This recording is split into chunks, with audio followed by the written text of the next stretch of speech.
तो दोस्तों आज हम फिर से आपके लिए लेकर आए हैं देश दुनिया की सभी ताजा बड़ी खबरें। फटाफट एक एक कर विस्तार से आज आपको बताएंगे, तो वीडियो को अंत तक जरूर देखें। दोस्तों वीडियो बनाने में हमें काफी मेहनत लगी है, तो वीडियो को दिल से लाइक कर दें। जी दोस्तों, पहली खबर में आपको बता दें कि गुजरात में विधानसभा चुनाव के दौरान गैर कानूनी तरीके से बने मजार मस्जिदों को तोड़ने का गृह मंत्री अमित शाह ने दिया आदेश। मुसलमानों के खिलाफ भाजपा ने किया पहला बड़ा ऐलान। वहीं आपको बताएंगे दोस्तों की दिल्ली की जामा मस्जिद में अब अकेली महिलाओं को नहीं मिलेगी एंट्री। जामा मस्जिद ने जारी किया नोटिस, टिकटॉक वीडियो बनाकर इस्लाम को बदनाम करने का लगाया आरोप। वहीं आपको बताएंगे दोस्तों कि मध्य प्रदेश में आज भारत जोड़ो यात्रा में शामिल हुई प्रियंका गांधी, 4 दिन तक राहुल गांधी के चलेंगी साथ। वहीं आपको बताएंगे दोस्तों कि सऊदी अरब ने मोदी सरकार को दिया बड़ा तोहफा, पुलिस क्लियरेंस सर्टिफिकेट को सऊदी ने किया समाप्त। वहीं आपको बताएंगे दोस्तों कि रामपुर उपचुनाव में भाजपा को लगा बड़ा झटका। रामपुर उपचुनाव के बीच सैकड़ों कार्यकर्ताओं ने बीजेपी छोड़ सपा का थामा दामन, आजम खान रहे मौजूद। वहीं आपको बताएंगे दोस्तों कि गुजरात इलेक्शन में धर्म के नाम पर भाजपा को नहीं मिल रहा है एक भी वोट। लव जिहाद और आफ्ताब जैसे मुद्दे बीजेपी के लिए हुए बेकार। तो दोस्तों सभी खबरों को आपको एक एक कर बताने वाले हैं। वीडियो को लाइक कर चैनल को सब्सक्राइब कर दें और हमें कमेंट करके बताएं कि आपके जिले किस राज्य से हमारी खबरों को देख रहे हैं। इसी बीच पर तो दोस्तों अगली खबर की ओर, तो गैर कानूनी तरीके से बने मस्जिद, मजार और कब्रिस्तानों को तोड़ने का गृह मंत्री अमित शाह ने गुजरात में दिया आदेश। मुसलमानों को झटका। जी दोस्तों आपको बता दें कि गुजरात में विधानसभा चुनाव हार रही भाजपा ने मुसलमानों के खिलाफ आज बड़ा ऐलान गुजरात में किया है। दरअसल आपको बता दें कि गृह मंत्री अमित शाह गुजरात के ओखा में एक जनसभा को संबोधित करने पहुंचे। गृह मंत्री अमित शाह ने गुजरात में जनसभा को संबोधित करते हुए मुसलमानों के खिलाफ एक बड़ा ऐलान किया है, जिस पर कार्रवाई भी पुलिस ने की है।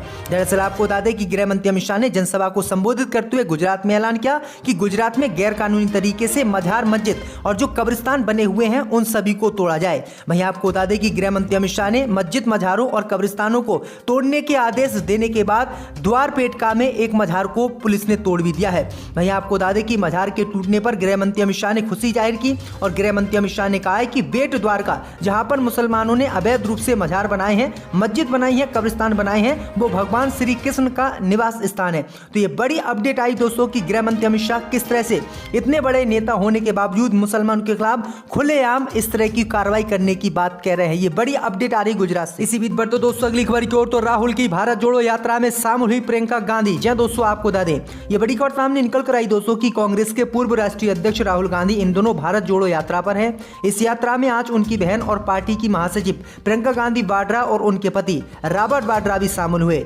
दोनों को पहली बार भारत जोड़ो यात्रा में शामिल हुए देखा गया है। उनके बेटे रेहान वाड्रा भी यात्रा में शामिल हुए। राहुल गांधी की भारत जोड़ो यात्रा आज राजस्थान के मुख्यमंत्री अशोक गहलोत की चिंता बढ़ा सकती है। प्रियंका गांधी के साथ सचिन पायलट को भी इस यात्रा का हिस्सा बनते हुए देखा गया है। आपको बता दें कि पहले भी ऐसी खबरें सामने आ चुकी हैं कि प्रियंका और राहुल गांधी राजस्थान की कमान सचिन पायलट को देने के पक्षधर हैं। तो ये बड़ी अपडेट आई दोस्तों कि राहुल गांधी की भारत जोड़ो यात्रा आज खंडवा जिले से बोर गांव से पैदल चलना प्रारंभ करेगी और इसी दौरान प्रियंका गांधी और उनके पति रॉबर्ट वाड्रा भी राहुल गांधी के साथ पद यात्रा में शामिल हुए और वो भी कई किलोमीटर तक पैदल चलेंगे। तो ये बड़ी अपडेट आ रही दोस्तों। इसी बीच पर तो दोस्तों अगली खबर की ओर, तो दिल्ली की जामा मस्जिद में अब नहीं मिलेगा लड़कियों को अकेले एंट्री, प्रबंधन ने जारी किया नोटिस। दोस्तों आपको बता दें कि पुरानी दिल्ली की ऐतिहासिक जामा मस्जिद में अब लड़कियों के अकेले प्रवेश पर पाबंदी लगा दी गई है। इसके लिए जामा मस्जिद प्रशासन की ओर से आदेश जारी किया गया है तथा मस्जिद के गेट पर पट्टी लगाई गई है, जिसमें लिखा गया है कि जामा मस्जिद में लड़कियों का अकेले दाखिल करना मना है। ये पट्टी तीनों गेटों पर लगी है। ये मामला ऐसे वक्त में सामने आया है जब पूरे विश्व में इस्लाम समाज की महिलाएं अपने अधिकारों को लेकर संघर्ष कर रही हैं। ईरान में भी हिजाब को लेकर वहां की महिलाएं सड़कों पर प्रदर्शन कर रही हैं। बता दें कि जामा मस्जिद के इस आदेश को कट्टरवादी मानसिकता बताकर आलोचना भी बीजेपी वाले कर रहे हैं। लोग कह रहे हैं कि कैसे आधी आबादी के साथ कोई ऐसा बर्ताव कर सकता है।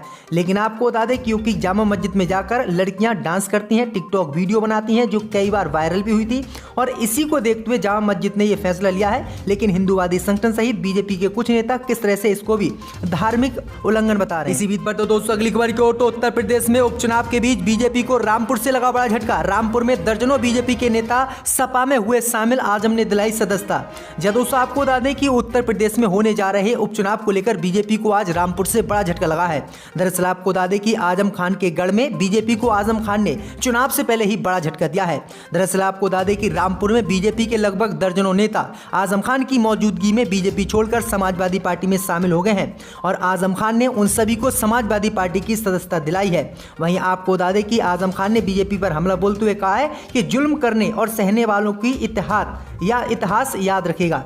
आजम खान ने कहा है कि बीजेपी लगातार मेरा उत्पीड़न कर रही है, मेरे ऊपर गलत तरीके से मुकदमे लगा रही है, मेरी विधायकी भी छीनी गई, लेकिन मैं फिर भी चुप हूं, मैं इनके खिलाफ नहीं बोलूंगा, लेकिन इनको ऊपर वाला देख रहा है और इतिहास इनको याद रखेगा कि क्या इन्होंने आजम खान के साथ किया है। तो ये बड़ी अपडेट आ रही दोस्तों। इसी बीच पर तो दोस्तों अगली खबर की ओर, तो सऊदी अरब ने भारतीयों को वीजा में राहत का दिया तोहफा, पुलिस क्लियरेंस सर्टिफिकेट को किया समाप्त। जब दोस्तों आपको बता दें कि सऊदी अरब जाने वाले भारतीयों के लिए वीजा में बड़ी राहत देते हुए, पुलिस क्लियरेंस से राहत देते हुए इसे समाप्त सऊदी अरब की सरकार ने कर दिया है। सऊदी अरब ने फैसला किया है कि अब भारतीय नागरिकों को अरब का वीजा पाने के लिए पुलिस क्लियरेंस सर्टिफिकेट की जरूरत नहीं होगी। कोई भी व्यक्ति बिना पुलिस के क्लियरेंस के सर्टिफिकेट के भी सऊदी अरब जा सकता है।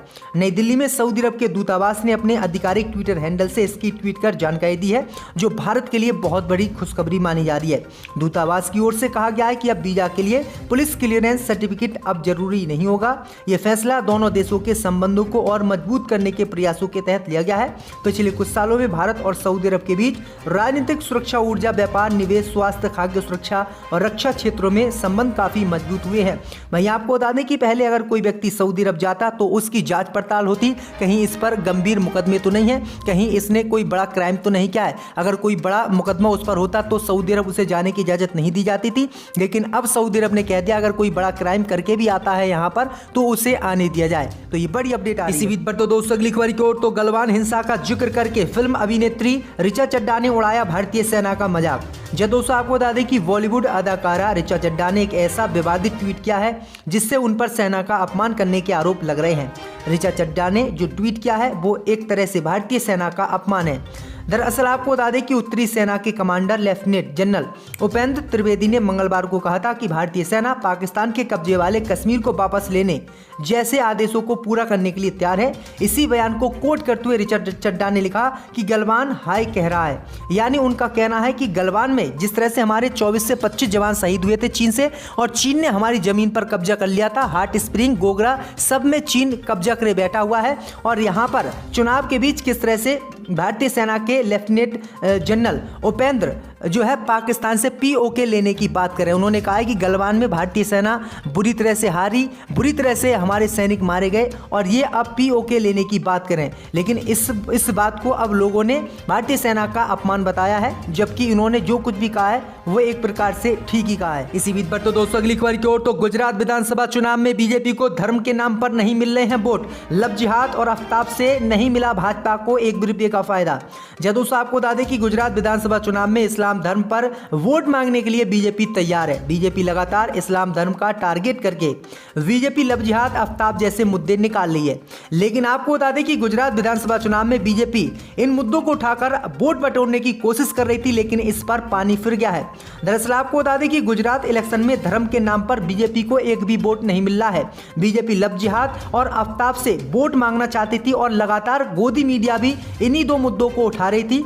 लेकिन आपको बता दें कि खबर सामने निकल कर आई दोस्तों कि जब कई न्यूज चैनलों ने इसका सर्वे किया तो लव जिहाद कानून और आफ्ताब पर एक भी वोट बीजेपी को नहीं मिल रहा है। लोग कह रहे हैं कि ये फालतू की बातें हैं, हमें विकास रोजगार चाहिए, ना कि लव जिहाद और आफ्ताब। तो ये बड़ी अपडेट आई दोस्तों कि भाजपा को इस मुद्दे से एक भी वोट का फायदा नहीं हुआ। इसी बीच पर तो दोस्तों अगली खबर की ओर, तो यूक्रेन के बाद अब तुर्की की बारी, रूस ने दी चेतावनी। जी दोस्तों आपको बता दें कि रूस यूक्रेन के बीच अभी युद्ध थमा नहीं है कि इस बीच तुर्की सीरिया में भी तनातनी देखने को मिल रही है।